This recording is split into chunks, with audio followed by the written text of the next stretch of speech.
नबी पाक बाहर निकले तो रुकाना पहलवान बकरियां चढ़ा रहा था, खेत में था। कहने लगा मैं नबी तब मानूंगा जब मेरे साथ कुश्ती करेंगे।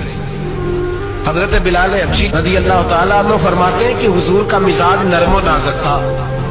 हाथ फूल से ज्यादा नरम होते थे, कस्तूरी से ज्यादा खुशबूदार होते, नरम और नाजुक वजूद था, मक्खी नहीं बैठती थी।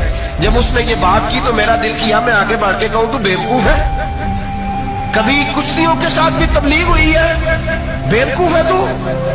कहते हो कहने लगा जी मेरे साथ तो सैकड़ों लोग आए, कोई मुझे गिरा नहीं सका, अगर आप गिरा दे तो मैं कलमा पढ़ लूंगा।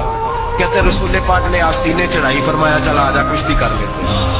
तो आ सही मैदान में निकल, मेरे रसूल पाक ने आस्तीन चढ़ाई, तामत मुबारक को समेटा, फरमाया चल आजा आजा। हर मैदान में रसूल पाक तशरीफ लाए, नबी पाक सामने हुए, हुजूर ने उसको दाव लगाने का मौका दिया।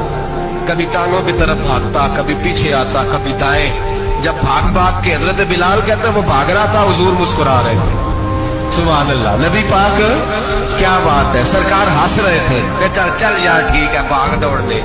जब भाग दौड़ लिया तो मेरे नबी पाक ने बाजू से पकड़ा, 2-3 दफा लाया तो जमीन पे गिर गया। हुजूर ने पकड़ के उठाया, फरमाया मैं सिर्फ गिराने नहीं आया, मैं तो उठाने आया। खड़ा किया तो कहने लगा नहीं आपने तो मुझे मौका ही नहीं दिया।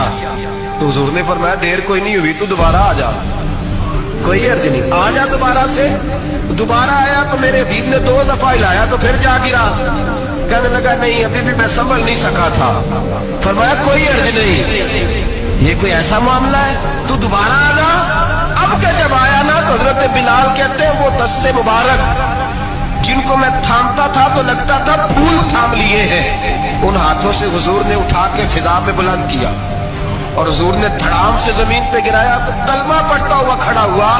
कहने लगा है महबूबा जो तेरे हाथ में ताकत है वो तेरी नहीं, वो खुदाई ताकत है, वो खुदाई ताकत है, खुदाई।